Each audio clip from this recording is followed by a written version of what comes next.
When we're young, we have an amazing, positive outlook about how great life is going to be, but somewhere along the line, we forget to dream and end up settling. Join Up Dots features amazing people who refuse to give up and chose to go after their dreams.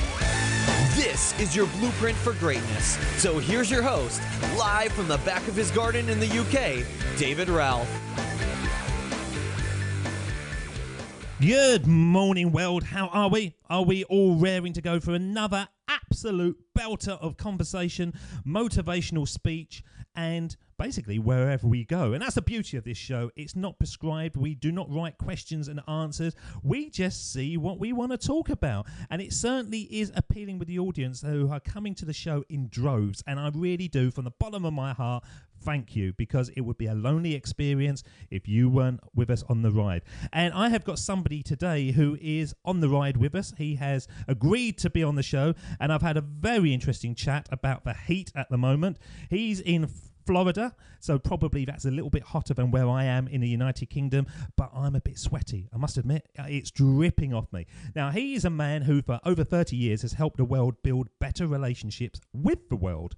Never before we've had an opportunity to do just that at a click of a mouse, but unlike many who just make noise on social media, he has learnt the skills to connect at a deep level. And it's not surprising that with that kind of relationship building at his disposal, he has clients across the world who ask for his help to improve their own skills, but not just on social media, but in their own lives. And in his coaching program, unlike many life coaches, he focuses on providing a step-by-step guide. He focuses on the what now and not the why. A strategic mind shift that gets his clients moving in the right direction as he pushes them ever upwards to success. So shall we talk to him about his social media skills, his coaching skills, or how he found himself as the go-to man for both? Well, let's do that as we start joining up the dots of his life with the one and only Mr. Gary Loper. How are you today, Gary? Excellent. Thank you, David. It's a pleasure being here. As you mentioned that, this concept about joining up the dots is absolutely brilliant. So I want to be able to congratulate you for being able to provide this, because I know in just a little bit of preparing that I've done for this, I already realized a lot of the dots in my life, but it went back even farther. And, this, it's really something that a lot of people need to do. And so I'm pleased to be able to be here and to be able to share some things, and hopefully somebody will get some inspiration from what we can be able to provide them. Well, I'm sure they're going to, because it is a fascinating thing that we do not, as human beings, spend enough time reflecting. And in our life, we've got so many clues, we've got so many dots, we've got so many aspects. But really, if we do spend our time looking back, and we're going to spend a lot of time doing this today, it does give us a good indication to our future path. The tagline of the show, connecting our paths to build our futures, is about right, really. Mm-hmm. It is. And if you really look at it, and that's one of the biggest lessons that I found along the way, was being able to change my story and be able to use my past, not only to build my future, to be able to help other people. And it's really was being able to take some responsibility, look at some reflection, and really be able to accept some of the things that really upset me going on, and wondering, well, why me, or why aren't they loving me, why aren't they listening to me, and all these other things. And it was just a realization of that they weren't capable of being able to love me the way that I wanted to. And that all has become a lesson for me on how we can be able to better prepare ourselves to be able to share ourselves and be able to share our gifts with the world.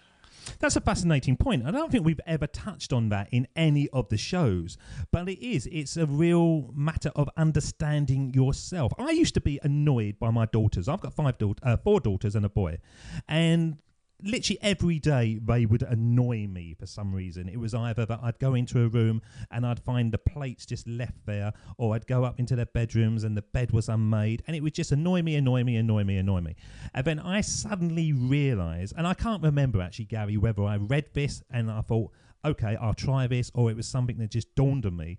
It was my mindset that was wrong. It was not them. They were always going to do that. They were always going to leave the plates on the floor. They were always going to make their bed, leave their bed all sort of messy, because that's them. And if I focused in on them all the time because they're not doing what I would do, I'm always going to be annoyed. And it was a complete mind shift. Oh, I spent so much of my life just going through and figuring out why people aren't thinking the same way that I do. And it was, and it got to be a point, and it just realizing that we're all unique and we all have different experiences. And on a soul level, we're all here to be able to learn different things and experience things in different ways. And the other souls that come into our lives all play a part. Like in Shakespeare, all the world's a stage. And so all of these other people are players in our soul journey to be able to become the best the best me that I can become. And like in any good story, there always has to be a protagonist and an antagonist. Star Wars would have been nothing if you wouldn't have had Darth Vader. Most people don't learn lessons from Mary Poppins. Some people will, but they need that protagonist to be able to get the lessons. And, when we see the good and bad and how we can be able to get those lessons and also be able to look at, like the situation with your kids, there's a certain element of human nature and just progression. When we were probably that age, my bed wasn't made. I wasn't listening, and I guess, some of the sales training that I've had, we really got to be able to have the focus. So we want to try to be able to get them to do some things. We need to try to make it more about them and how it's going to benefit them instead of just doing this because I'm telling you to do it. So if we can get that understanding and build that relationship, we can probably make a much more peaceful household, better relationships with our customers, our family, our friends, and the world. It is fascinating, isn't it? Because on the show, we talk obviously about the leap of faith. We talk about people finding their path. We find that moment in our life where we go, I've got to make a move. I've got to make a transformation to where I want to be from where I was. And as you say, with Darth Vader and all those kind of things, a lot of the times that force us into action are the dark and it's not the light. And in Join Up Dots, we see it time and time again that people will have a big dot in their life, but when they talk about it, it's actually the dark side. It's the time where they look at it and go, whoa, God, I would never want to go through that again, but God, I'm glad I did go through that because I am where I am now. And it ties up with what you were saying about Star Wars and that, but have you had the same thing in your life? Do you have a dot that you look back and you go, yeah, that was a real bad time of my life, but I wouldn't be Gary without it? Well, there were several of them. There was, whole childhood growing up, to, I was a high school graduation present. It wasn't a planned present, but, for my parents. So, we just sort of grew up in an emotionally unavailable household. And so, there's a whole lot of trials that just went through our life with that and my parents' divorce. But probably the pivotal part for me, the biggest dot, was in the summer of 1995. I was going through a second divorce, and she didn't want to have anything to do with my kids until after I moved her out. And just out of retaliation, then went to there. I also had problems with the job that I was having. I worked for a Swedish wheelchair manufacturer, and we were just a U.S. subsidiary, but then they brought in a Swede to the States as president, and she was kind of controlling, not really listening. I was customer service manager, wasn't really listening, so that there was a lot of conflict, and I didn't like the control. And then sort of the topper was my grandmother was diagnosed with cancer and only given a couple months to live. So something completely out of character is I realized I needed to get a different perspective and I needed to get away from where I was. So I reached out to a bunch of travel agents and said, I want to take a cruise next week. I have $700 to spend. I don't care where I'm going. I just got to go. Several of them laughed at me. I left many messages. Only one agency called back and said, we can get you from Miami to Key West to Cozumel for a 5-day trip. So we took that trip, and that was a catalyst, because there's just so many things that came off of that decision. I met some people that I thought were pharmaceutical reps that were actually nutraceutical reps. They were representative of an MLM company, and they weren't trying to sell me, but they really were connected with me. And I met a woman on that cruise, and then probably within 6 months, I left Wisconsin, moved to Florida. 6 weeks after I moved there, she decided it wasn't working. I wasn't even unpacked, and she wanted me to leave.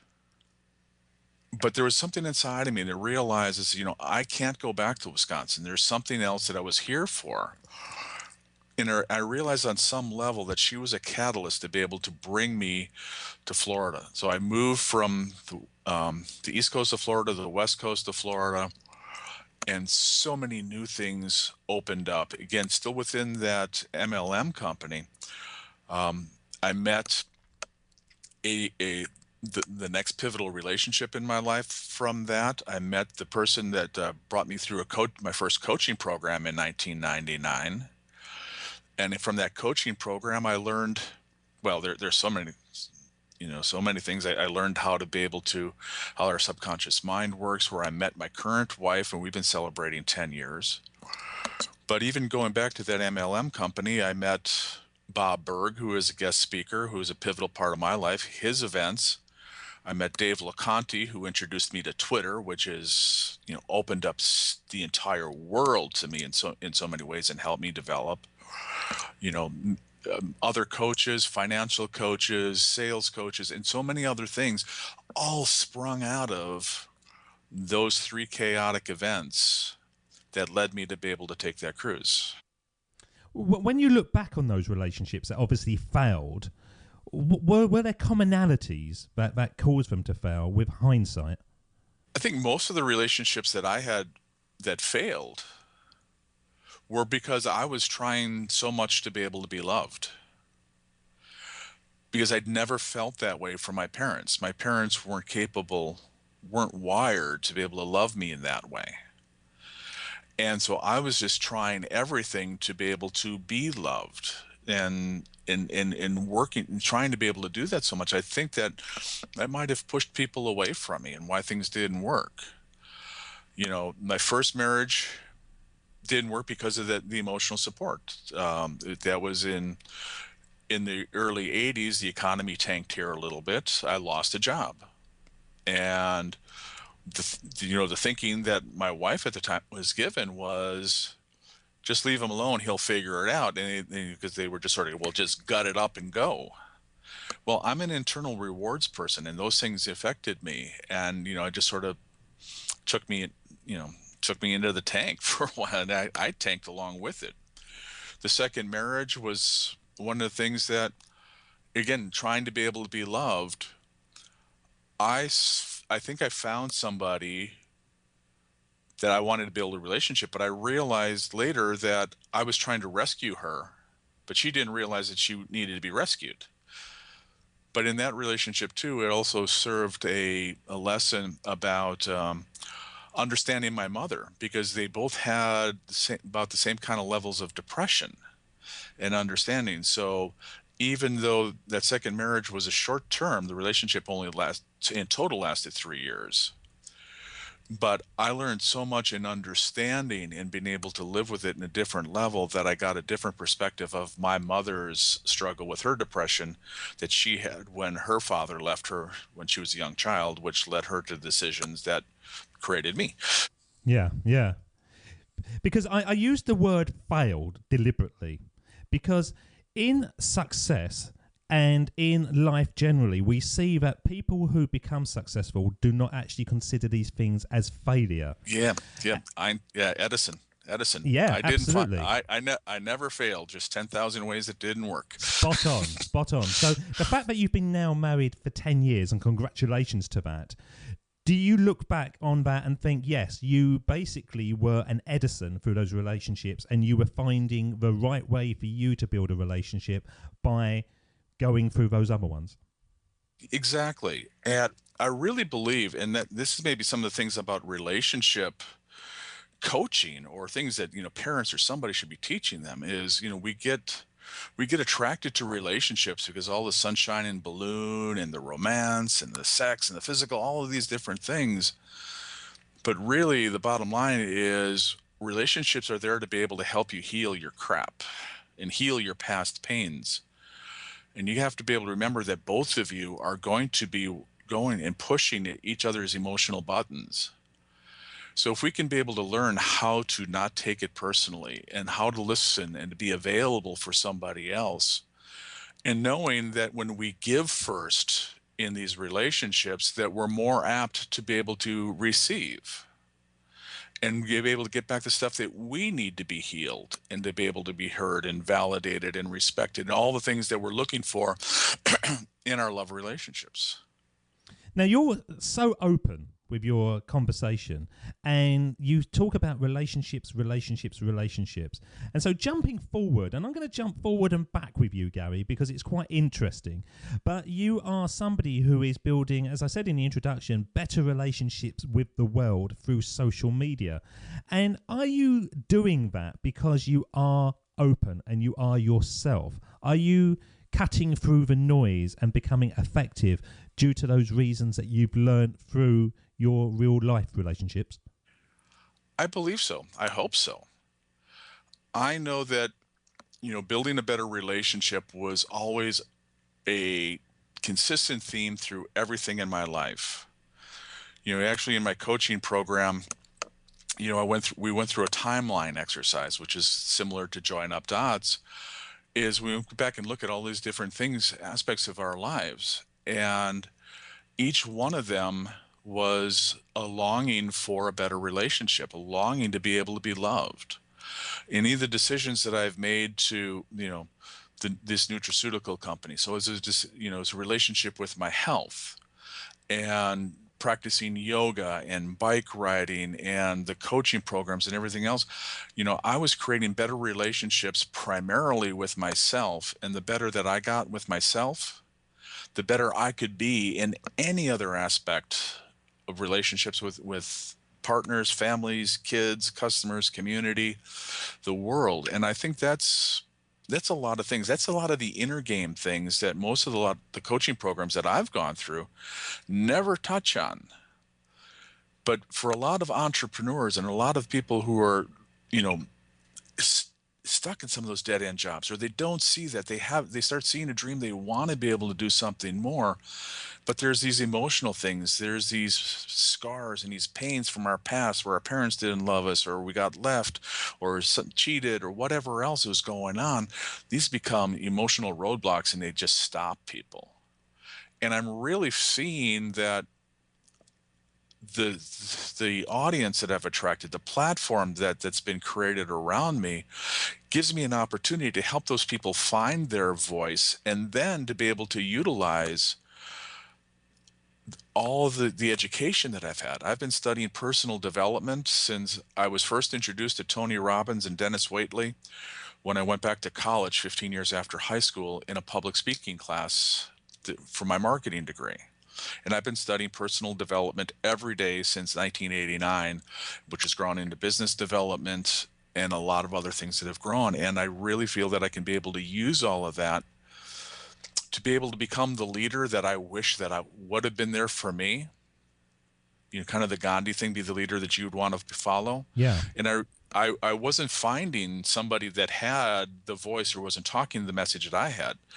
Tony and Wayne and Deepak and Neil Donald Walsh and all of these other celebrity coaches and authors, they were all talking about one thing, but they never got to the emotional part that I think that stops most people. And I think that's one of the passions that I want to have, to be able to share with the world and help people find their voice so they can be able to share their gifts. So on the show, we talk obviously about self-limiting beliefs. That's a key point, overcoming the fear that stops us in our tracks. Are there skills, or is it simply the fact that you've got to take a leap? You've got to get over your fears, and you've got to start pushing that envelope to reach out for that dream that you want? I really believe in expansion. because I have a background as a massage therapist, and physiology will tell you that if you try to be able to jump out, the muscles are going to contract and be able to snap you back to where you were.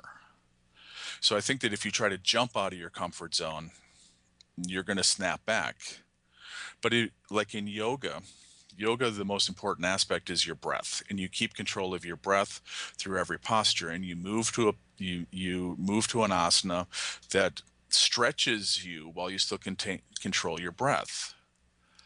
And I think, taking it off the mat is the same thing. Is if we continue to be able to stretch ourselves and take a little bit more each time, we can be able to grow more. One of the teachings that I had, showed us that there's 22 rungs on an emotional ladder. So if you're down in that depression, it's impossible for you to be able to flip a switch and say, I'm going to be filled with joy. But if you reach for a better feeling thought, and feeling sad is better than being depressed. Feeling angry may be better than that. Feeling perplexed, right? So you see that you just keep reaching for a better feeling thought, and you just keep building on it. And that's why I shared, and there's an important story, that goes along with this. And my Twitter stream, I started sharing just for today affirmations. And it was under the same premise. It's most people take on this big goal, and it becomes an elephant for them. And it's like, it's so huge, they can't comprehend it. They don't know that they need to be able to chunk it down. So how do you eat an elephant? One bite at a time. So you chunk it down, make it into individual pieces and bites to be able to go through that. And it's in that because where I struggled, I'm a visionary. I get an idea, my head is going to churn, boom, boom, boom. There's so many things that go on there. So I don't get one elephant, I get a herd of elephants. And for so long, that just paralyzed me because my one idea then grew into something else that I had no concept on how to be able to do it. And so there were so many ideas that just didn't get done. And I really think that if we just look at what can we do for today to be able to make it better and be able to stretch. I got fluffy. I gained a bunch of weight, sitting behind the computer, working on Twitter and coaching and doing these things. I got myself a good Buddha belly. But then the doctor told me, he says, okay, we're worried about some things here, so you need to make some choices. So shortly after my birthday in June, I decided one of the best ways for me to start doing things, because it started getting too hot in Florida to be walking every day and I was fatigued, we have an elliptical machine on our house. So I got on that elliptical. I started for 15 minutes every day. I went up to 17 minutes, and now I'm up to 22 minutes every day, and I haven't missed a day since June 20th. And I've also been drinking a gallon of water, so my weight's changing. But it's like anything else. It's a daily progression and repetitiveness of each of these steps that build, and you build your strength, you build your muscle. So, if you went into the gym, you're not starting out bench pressing 200 pounds. You're going to start out probably with, 20, 50 pounds, and you're going to work your way up. It's the same thing with anything else that we want to achieve in life. We just need to keep practicing and building up our muscles. You with your weight gain, I'm looking at the picture of you. You must have looked like Santa Claus because you've got quite long white hair, a beard. Did anybody say to you at the time, you look like Santa Claus? I have a Santa suit back in the closet, but I've probably gone out there. But I get that periodically. I get a lot of Kenny Rogers all the time. I can see that. I can see that as well. But it is true what you say about looking at the big picture. And in many ways, that's one of the truths that I've found doing this job, that when I started, the vision was enormous, and it was something that was going to change the world, and it was going to build a community across the globe, and it frightened me. It was an idea I had, and I thought, I love this idea. And the more I thought about it, the more I couldn't get a start on it. I couldn't see how to do it. So I didn't do it, and I just thought to myself, okay, I will release a show. And how the hell do I release a show? I don't even know how to record a show. And then I managed to do that. And then I did 2 and 10, 30, 40, 50. Now I'm at 150. I'm starting to see a glimpse of the possibility of my initial vision. And it is true what you say. So many people are rooted to the spot about the possibilities of what they could do. They don't actually do anything because it's just too big for them to handle. Right. And I think one of the things that I've learned along the way that's very important is, and I think I heard it on one of your other shows, but somebody else has already succeeded in doing what we want to be able to do. Yeah. And so to be able to go out and ask, and the most successful people that I've met are always open to be able to share answers. And social media is so great because a lot of them, the top level coaches, are all managing, or at least they're answering their own Twitter accounts. They're answering their own Facebook mail. So to be able to reach out to them and just get, see if you can be able to get a quick answer to a quick question is just, the possibilities are endless. But, we need to upgrade the people that are around us and start attracting better people, and when we do that, we'll make better choices, we'll have better resources that'll help us find ways to be able to do that. And I think also one of the other things was a huge thing was I don't have to do all this by myself. I can have partners and I can collaborate and we can be able to do things together. So if somebody's more tech orientated, looking at my office, I need an assistant to be able to sort through some things and stuff that just aren't my strengths. But if we focus on what we're good at and hire out or team up with people who do the things that we need help with, that's the way we're going to be able to get the biggest success and reach more people. And online now, you have got revenues. You've got avenues that don't cost hardly anything at all. I have used Fiverr quite a few times when I needed something doing on my website. And to be honest, I could have worked it out myself. And I thought, for $5, get somebody else to do it. And it's done. And I'm not even going to bother learning these things because why should I? I should focus on what I can do well and let other people do the things that I'm not interested in doing. Exactly. There are people who have a dream to help you make your dream possible. And so we're just be able to help each other in that way. Well, why do you think that you're saying this, I'm saying this, every guest is saying this, that if you reach out to people who are ahead of the curve, they will more often than not help you. But if you speak to the man on the street who tells you that he's got a dream and he doesn't know how to start it, you give them that bit of advice and they won't believe it or they won't take action on it. I think either there's there's an attitude of either success or a wisdom that comes along with success. And there's also a gratitude. One of my coaching programs is I'm a go-giver coach.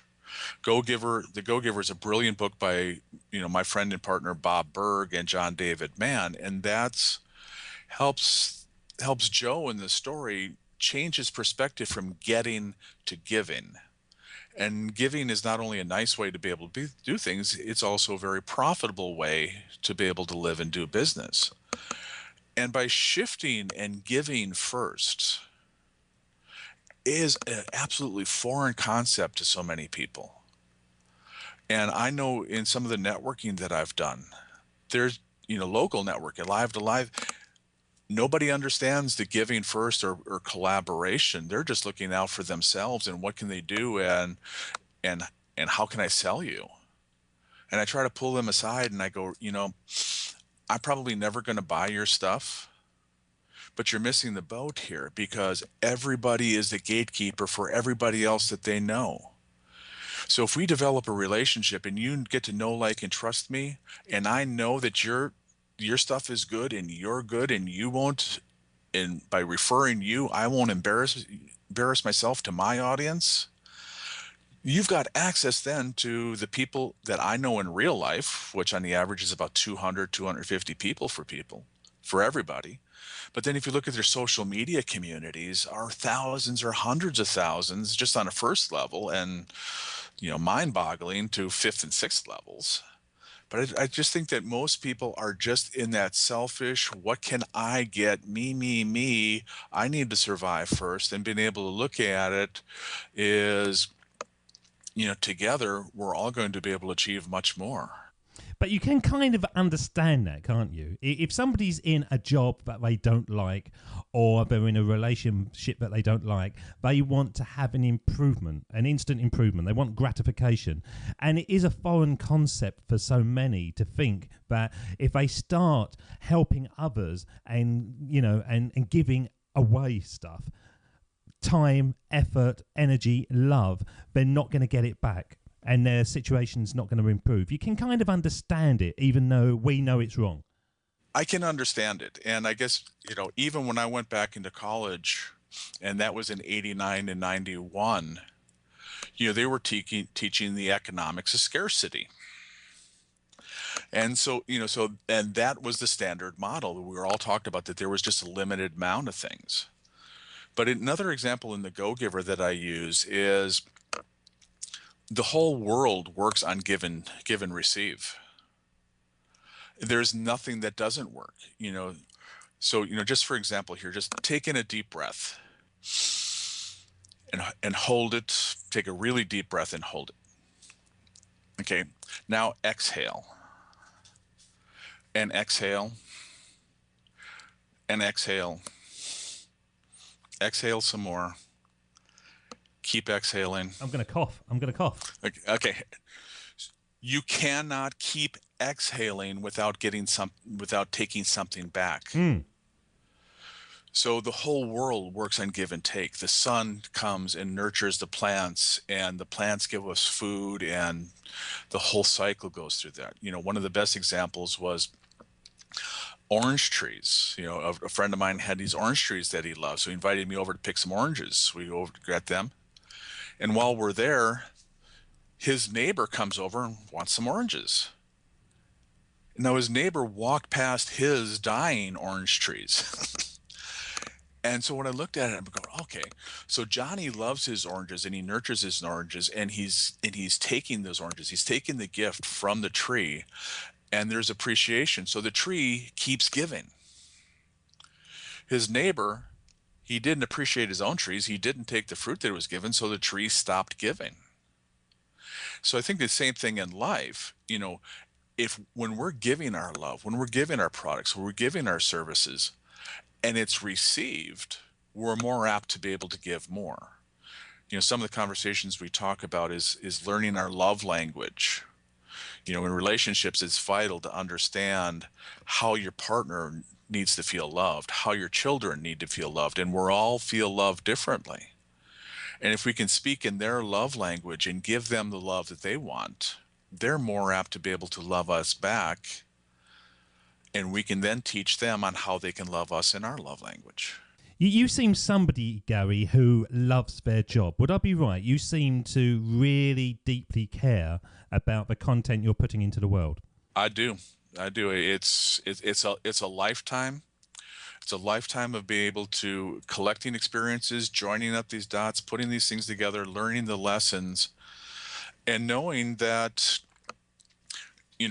I'm in my late 50s. And I know that there's a lot of successful people. You probably don't get to be the prophet or the guru or the people seek out until you start getting some experience and long white hair and beard, and people will go through there. But I really think that I'm at a point in being able to have these collections of experiences and understanding that I can really do a lot of good for a lot of people. How did you know? Because you must have been like everybody else, where you've been in jobs that haven't fulfilled you or have been lucrative and have kept you there longer than they should have done. How did you know the moment when you should transition to what you're doing now? Well, this actually goes into my Twitter story. We shared a little bit. At a Bob Berg event, met Dave LeConte, and in Dave's presentation, he talked about, hey, you should get on Twitter. This was early 2008, so we got on Twitter in 2008. Just sort of fluffing around. Nobody knew what they were doing because Twitter is about a year and a half old. And later that year in November, a position that I had, I was providing massage for special needs clients. So I was getting a lot of emotional rewards going into these homes of people with CP and a lot of different other conditions. I was in 2 or 3 times a week. So I was working with these clients, connecting with their family, got so much more emotional support and a good living. But our state legislator decided that it was medically unnecessary for people with disabilities to have massage. So all of that income, all that emotional support gone. So with a background in depression, we talked about from my mother, I fell into the couch and got stuck there for for longer than I should have. So one of the things that I did, like I mentioned, I started studying personal development in '89, and I had been collecting inspirational quotes all the while. So I started sharing those messages on Twitter. From a purely selfish standpoint, is that I knew that by sharing those messages, it was getting back into my head, into my heart, that I was going to lift myself up.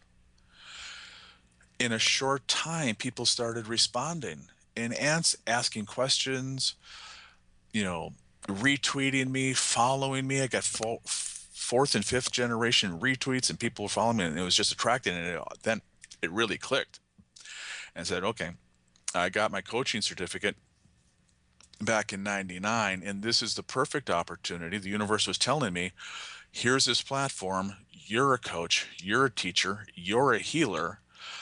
You're going to start here. And we just did that, and we just started sharing messages, and the followers just kept growing and growing and growing and connecting. And with that, I've got so much more confidence in my voice, in learning how to be able to communicate on Twitter, how to be able to use it for more than just a selling platform. And one of the biggest things, and you want to go back to the Just for Today affirmations, is in time I started putting some of those affirmations out on Twitter. And what I found, people were responding, retweeting a lot of things, and daily I would get messages coming back, and people would say, "Oh, it was a great reminder. This is important. This is something my grandma used to tell me," whatever it was. So it was all great. It lifted me up. So, okay, we're making an impact. We're connecting. We're helping them, remind them. It's a Zig Ziglar philosophy. They say that motivation doesn't last, but either is bathing. That's why you need it every day. So that's part of the reason why I put it out. But one of the biggest reasons, in February of 2014, I got a tweet from a young girl who said, you'll never know how much your tweets affected me or impacted me. And I said, well, here's my email. Please tell me. I want to know. So she writes me a letter, and she was contemplating taking her life.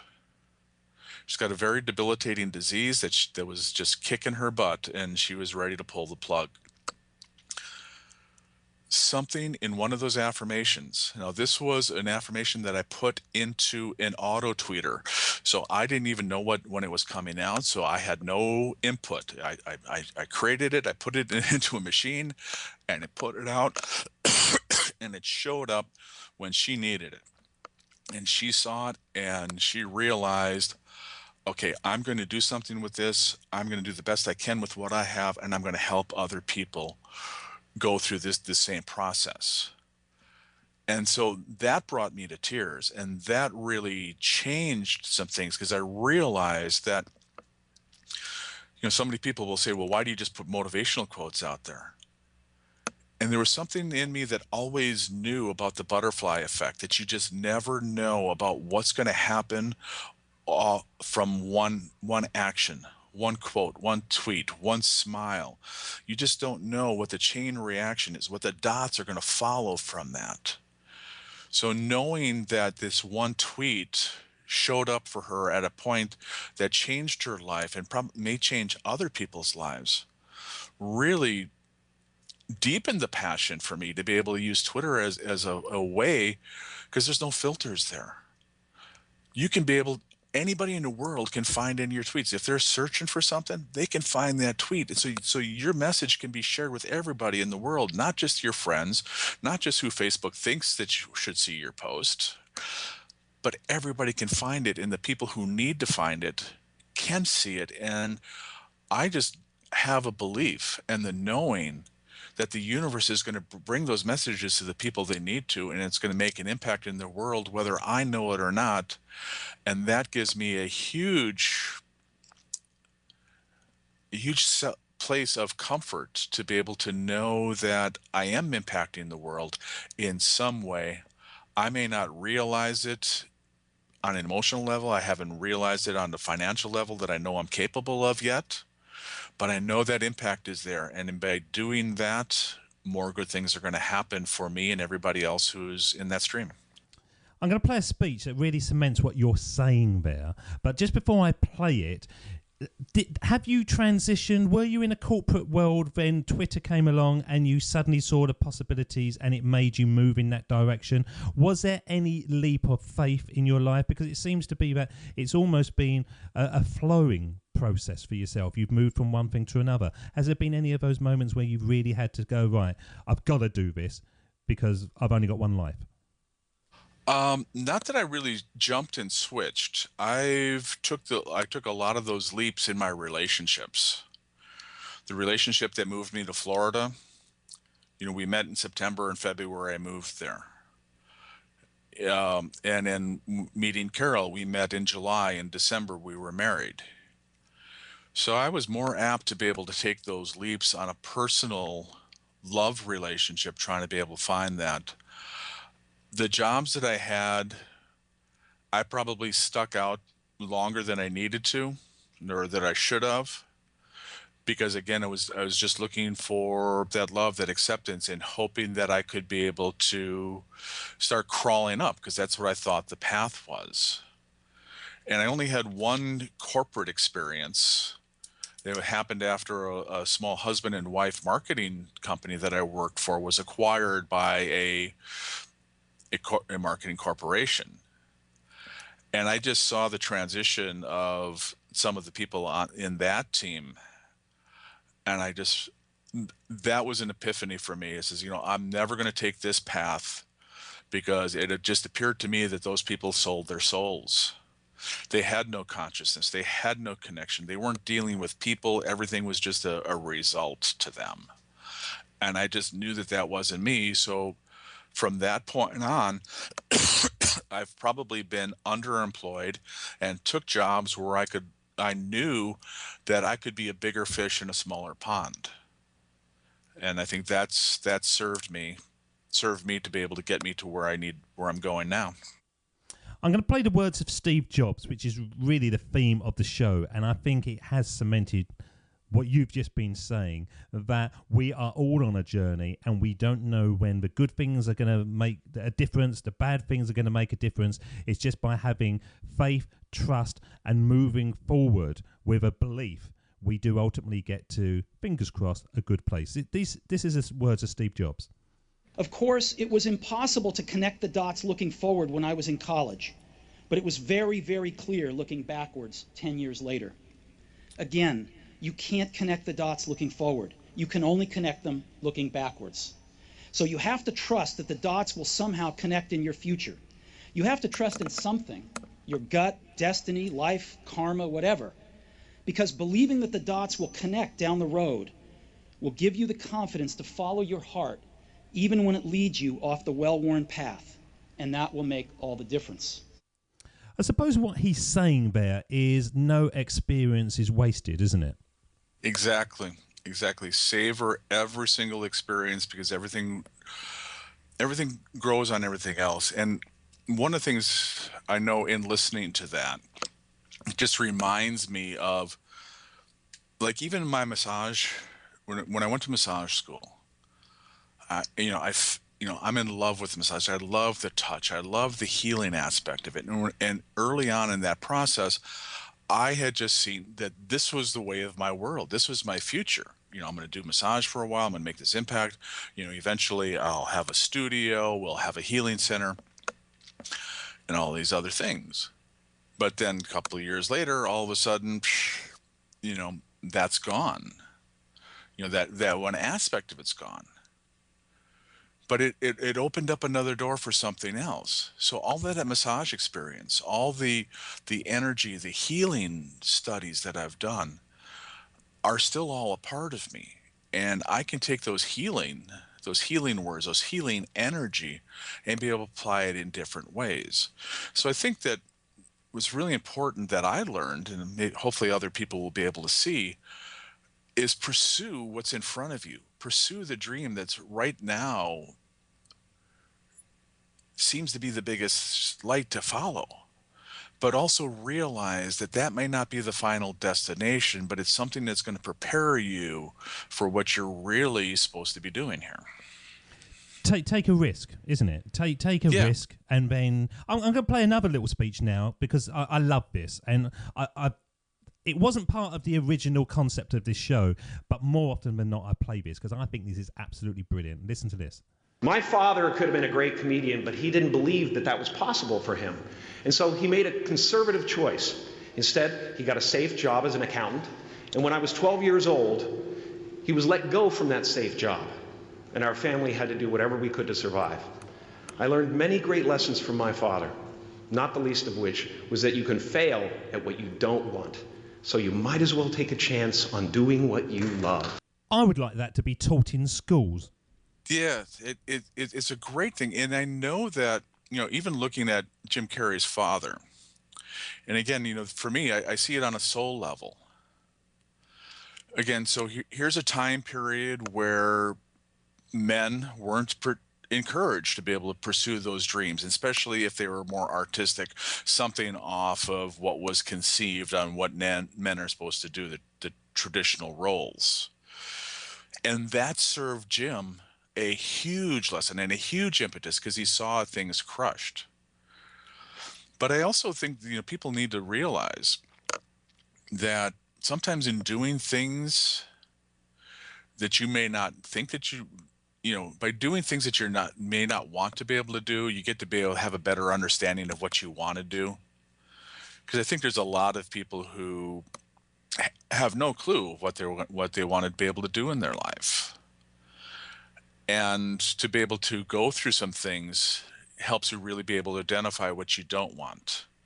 That's part of how I developed my list of the characteristics that I put on a singles ad to meet Carol. Is I took a lot of the experiences that I had in a lot of practice dates, and I turned those into positive qualities on what I wanted to have. But if I didn't have those negative experiences, those harsh experiences, I wouldn't have fully understood what I wanted. And I think that's probably something else that needs to be shared, is because I think a lot of people don't know how to dream. They're not encouraged to dream. They don't see that vision. And maybe Jim Carrey's vision was enhanced by his father's not fulfilling his. And so he was fortunate in that way. But I think a lot of other people, my father's dreams were crushed. But I didn't realize it until much later on in my life, because he had to do the right thing back in 1955. His dreams of being a musician or having his college paid for like his brother's was, and be able to maybe see some of the same success that his brother had, was all crushed because he had to go do the right thing. And because of that, there were no dream building in my household. There was no vision. There's nothing. And that's why it was just ships that were just wandering around with no direction and everything else, because my mother was depressed, didn't have anything. My father had given up on his, and certainly couldn't been able to encourage us because it reminded him of his pain too much. So that was my experience. So I think there's a lot of different ways to be able to discover your dream, and once you find it, you can't go back. It's interesting you're saying that, because as you were saying that, I spent a lot of time with my dad and my mum, and I was thinking to myself, I wonder if they've ever had a dream. And I have been, I'm 44. I've been with them for 44 years. I've got no idea if my dad ever had a dream. It just seems to be that my dad has worked and he's worked very hard and he's built a business. I've got no idea if it's his dream or what was his dream. That's amazing. I've never ever thought that. I think I'm going to ask him, and I think he'll be a bit freaked by me asking him as well, because I would imagine I don't think he's ever allowed himself to dream. It's just what you do. Yeah, you might want to start going back a little bit and start asking him, what did you think as a child, or some of these other things, and start out smaller and build the conversation up instead of asking the big question right up front. Because if he's maybe a little bit more guarded or hasn't allowed himself to do that, maybe start asking about vacations, or where would you want to go, or do something else. Is looking at some of the other easier choices of dreams, and then being able to come back and be able to look at, okay, now what would your life been like? What would you rather have done? Did you think the word dream is a wrong one to use? We use it all the time, but of course we lay in bed and we have dreams and they're visions that float into our head. Should we be focusing more on the reality or the creation instead of using this kind of, it's almost like a fairy tale, the word dream? I believe that dreams are our subconscious way of being able to prepare us on what we're supposed to be doing next. So in dreams, in visions, in meditation, whatever you want to be able to call it, and I really believe that there's a higher power, whatever you call it, is working with you and helping your soul to be able to keep evolving. And that's what I feel is I get visions, I get dreams, and this is what I'm supposed to be doing next. And this is, these are some of the people, or these are the situations that you need to be doing and growing and exposing yourself to, so you can be able to fulfill your potentials. Well, let's talk about your potential. Just before we put you on the mic and we send you back in time to have a one-on-one with you, younger Gary, what are your, to use the word, dreams now? Where can you see yourself in the next 5 years, say? Well, we're going to continue to be able to use Twitter as a platform to be able to help serve people and teach them how to better understand, how to be able to use it, how to be able to connect and build relationships. Because one of the important things that is a golden rule of networking is, in all things being equal, people are going to do business with and refer business to people they know, like, and trust. I like to focus on that, all things being equal, because social media levels the playing field, and there are thousands, if not more, of people doing virtually the same thing that you're doing. But I want to try to help people create that differentiation. What makes you special and you unique, that you can be able to connect with people and be able to serve the people that you're supposed to be doing. With that, that's kind of the ground floor. My passion is really, and we've talked a lot of this, about the inner game stuff that goes mind mastery. I want to be able to create some programs that really work on that mind mastery and helping people through these emotional hurdles that they've got going. And there's, I'm wide open to things too. One of the things I know, I've been blessed with the platform and the audience and the receptions that I've had. But my wife, a year ago, was diagnosed with myasthenia gravis, and it's a neuromuscular disease in the muscular dystrophy family. But her fatigue and her strain, and there's a lot of other things that are going on with her. So being able to deal with that form of disability has been an education. And we fully know that there's probably a bigger platform that we can be able to share people, not only with myasthenia gravis, but with anything, any other disease or any other conflict or things that they've got going on in their life, and how they can be able to work with what they had and what they experienced to be able to get to be more. Have you found your unique path then, Gary? Not completely. I'm running on this path, and I know more is going to happen. Just in being able to be able to spend some time with you now. I was looking back at the dots for this, and I think you heard me on John Lee Dumas's show, Yeah. and John Lee Dumas, that was, four connections led me to that. And, so it's really amazing that it's going on there. And I just know that I'm at a point that's pivotal, that more opportunities are coming. I have some larger speaking engagements later in the year that are going to bring me in front of a lot more people. And I'm just open to more opportunities. I don't know how we're going to get there, or all the tools, or all the people are going to be involved. I have the dream and I have the faith that the path is going to be shown. I love that. You haven't got all the answers. You've just got the faith. Mm-hmm. And that's one of the, I've heard, you have to be able to believe it before you can see it. And I think a lot of people just say, well, I have to see it before I believe it. And it just, I don't think the universe works that way. You believe it first, then the evidence is going to show up. I think that. I do think that. I don't think I ever did think that, but now I'm doing this. I do. I'm having amazing, weird stuff that I just kind of think, how the hell is this happening? And it's only because I'm putting myself out there, I'm making connections, I'm taking action, and ultimately somebody's going to notice. And that's the key message to everything, I think. If you want to achieve something, you've just got to start taking action, and you've really got to put yourself out there. Mm-hmm. And that's what I want to try to do, is helping people put themselves out there. And Twitter is a safe way to be able to do that. And you can be able to build that Twitter muscle and your voice. And when you do that, your audience is going to be attracted to the goodness that you are. Well, let's put you back in time to have a one-on-one with the younger Gary, the sort of the pre-Twitter Gary, probably.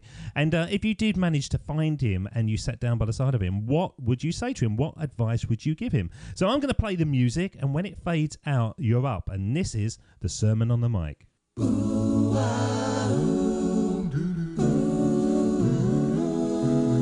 Here we go with the best bit of the show, the Sermon on the Mic, the Sermon on the Mic.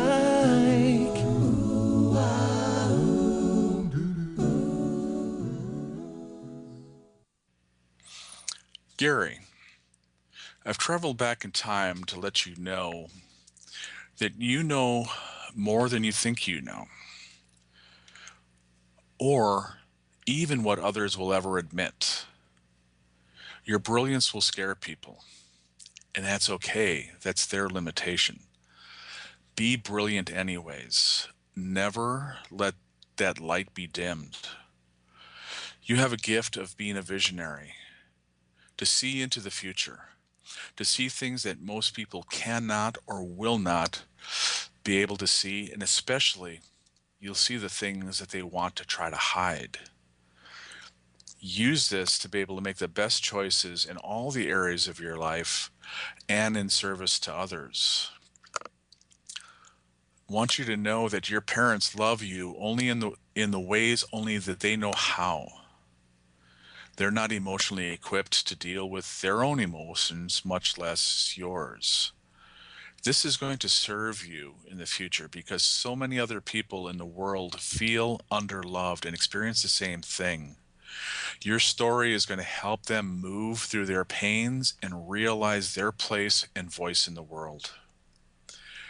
Every experience contains a lesson. It's going to make you even stronger and wiser.